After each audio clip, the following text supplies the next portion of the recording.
Hello and welcome back to another FPL video. Now in this video I'm going to be chatting about my team selection for game week 27. Now last week I did my wildcard, so I was pretty confident coming into this game week on my team, but frustratingly the English weather is making me worried, as the last 2 nights now we've had snow. Now I'm hoping it'll be rain tonight, but if it is snow again there is going to be a chance that maybe some of these games could get cancelled. And if it is, let's say, Brighton and Brentford both get their games cancelled, those 2 double game weeks are going to be gone, and that wildcard will be a real waste. And then you've also got the issue of captaincy if that does happen as well.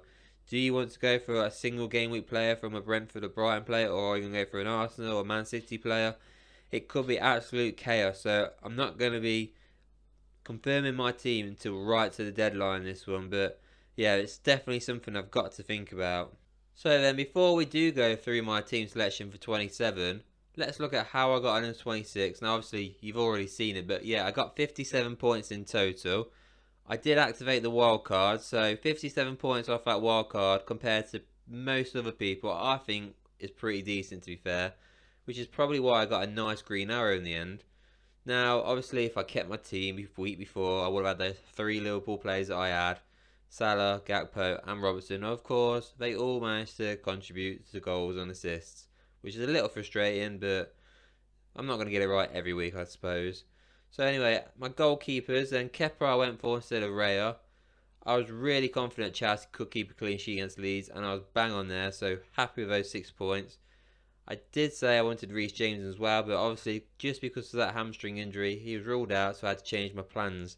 I did think about just going for a quick Ben Chilwell replacement, but I really bottled that one, which is frustrating because I lost out on some points there. So yeah, my second keeper, Raya, didn't get much out of him, just the 2 points.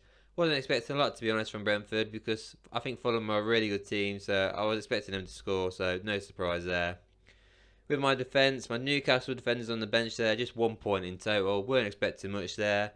Man City away, toughest fixture on the calendar, isn't it? So no surprise there. Luckily, I put them on the bench, really. Well, it doesn't really matter if we go with the rest of the defenders.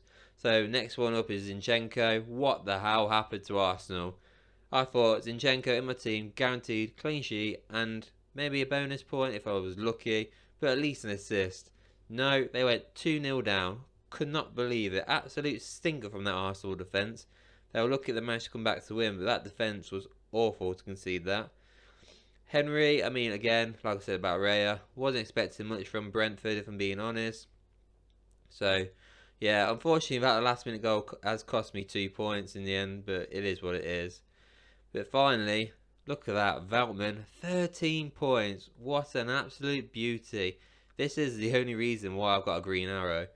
Now, at the start of the match, he didn't even start, which I was really shocked about. And thankfully, Lamptey went off injured after like 16 minutes, and he brought on Veltman, who then comes on, scores a goal, plays more than 60 minutes, locks in a clean sheet, gets a bonus point. Absolutely happy days. Buzzing, especially because nobody else was really looking at him. If it was defence, it was Dunk or Sanchez, and the rest of it was just midfield. That's all people were going for. So to get those 13 points from Veltman, buzzing. With the midfield, Matoma unfortunately didn't get quite lucky there, did I?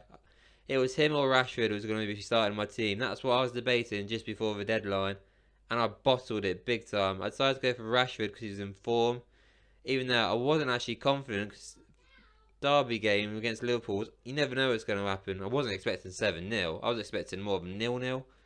But yeah, we weren't expecting that. And then obviously Matoma's got all those goals.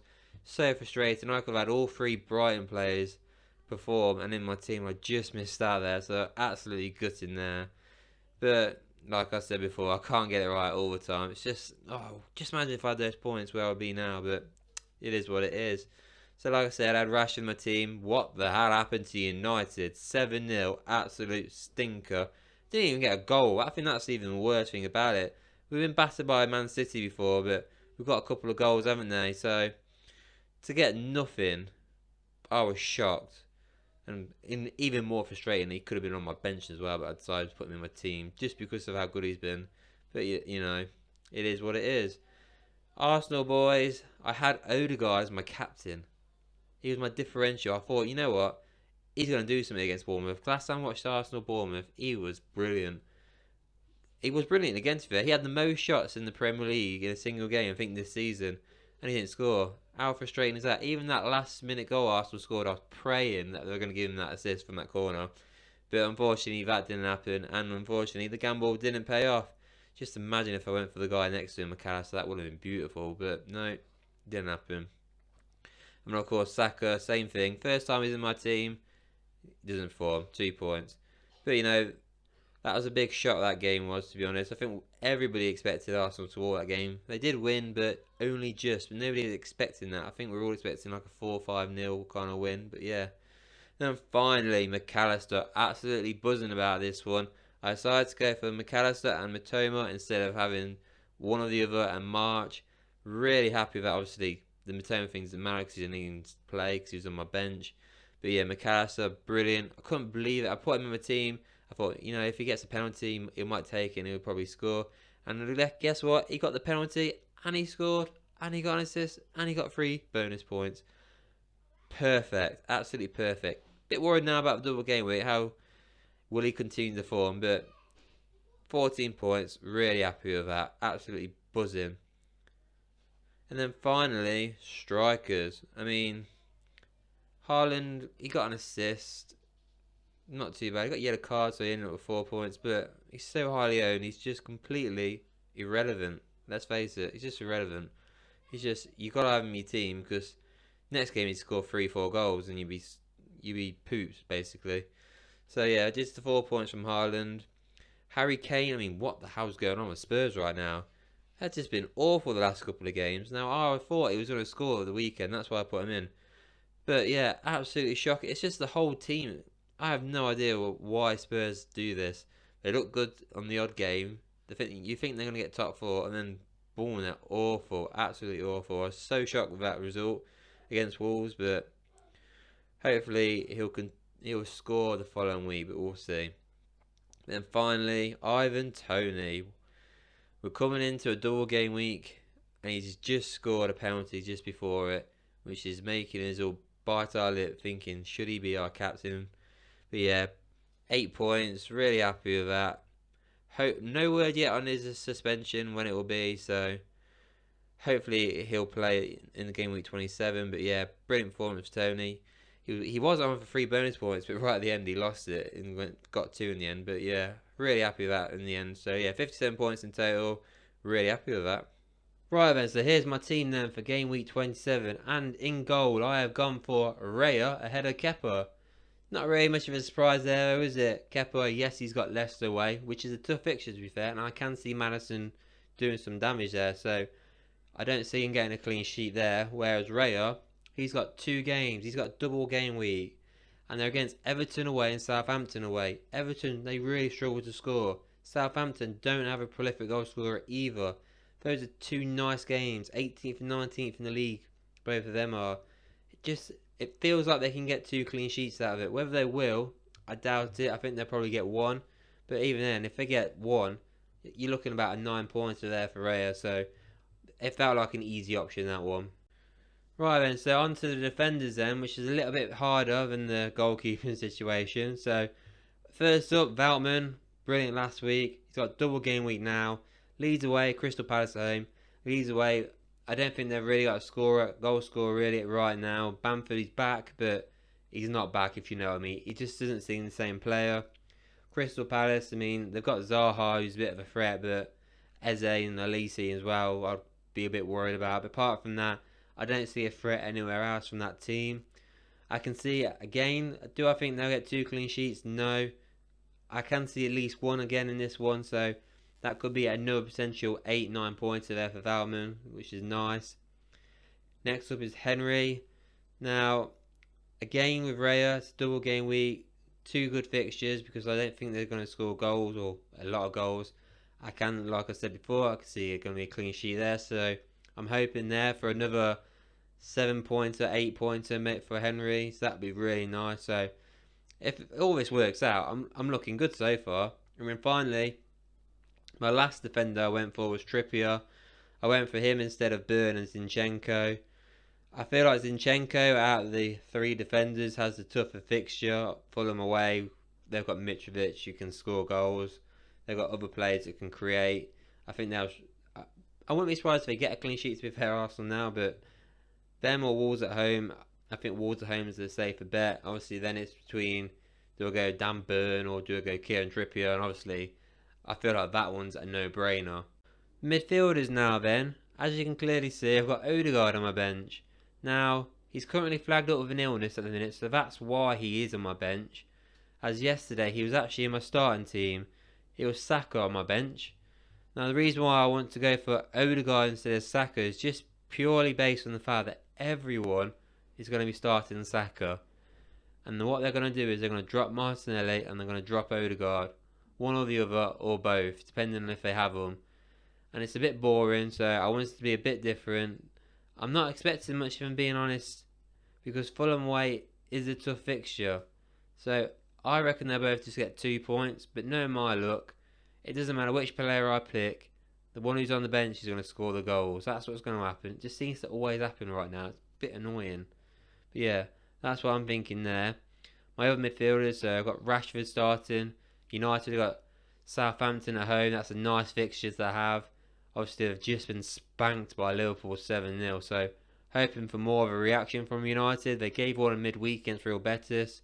Rashford did score in that game as well, so hoping for the same there. So that's why I've gone for Rashford ahead of one of the Arsenal players and even the defenders that I've got on the bench. And then my other two midfielders are my Brighton double game week players. Both of them were brilliant in the last game against West Ham. Hoping for more of the same, really. Leeds away and Crystal Palace at home are nice fixtures for Brighton, and I can see them doing really well. I'm hoping they do really well. But no, my luck, it'd be Solly March that gets all the goals, and that's who everybody else has picked. So, praying really there's going to be penalties, because McAllister will be taking them. That would absolutely buzz my tits off of that. So yeah, I'm happy with the midfield. Alright then, finally then onto the strikers. Now, there they are right in front of you. So as you can see, I've decided not to make a transfer this game week. I did think about doing some drafts, but I'm struggling to decide if any player is worth it right now. And it will just be for a single game week player, which I'm not really that interested in right now. So, these are my three strikers. So, Erling Haaland, he's just got the one fixture. It's Crystal Palace away. Now, Man City seems to struggle against Crystal Palace over the years. I don't know what it is, but at Selhurst Park, they just seem to fumble, really. So, I won't be surprised if he blanks, if I'm being honest. And I also wouldn't be surprised if he scores. Either way, everyone owns him, so he's quite an irrelevant pick, if I'm being honest. Harry Kane, now, this is the fixture. This is the reason why I picked Harry Kane for this fixture purely. Obviously, he's also got a game in game week 28 as well, so that also is another reason. But this one here, Forest at home. Now, Spurs have been poor now in the last two games. Absolutely diabolical. So, I'm hoping this is the time they give a good reaction. They get a load of goals and Harry Kane smashes it.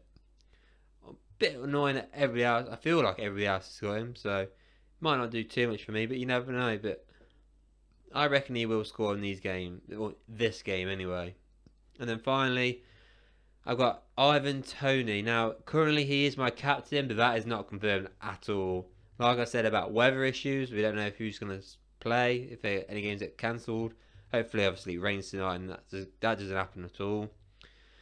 And then I've got the Brighton players. I'm really torn between Toney, McAllister, and Matoma about me and my captain. And if I ever went for a single game week player, it would be Harry Kane, really. But it's really a toss-up between them three. Now, obviously, if they all blank, realistically, you want the midfielders. If they get the clean sheets, that can give you extra points. So, it's a real tough one. Do you want to get McAllister? When was the last time McAllister had 2 games in the bounce as well as he is? Matoma is in good form. Toney's a striker. It's a tough one. But either way, overall, I like the look of the team, but obviously on paper is a different thing to what happens in reality. So, hoping for big things is all I can say, really. And there you have it. That is my team selection then for game week 27. Fingers crossed the weather turns out fine, it rains and there's no cancellations over the weekend. But you never know, do you, in this country? But anyway, please don't forget to like and subscribe on this video, and I'll see you all on the next one.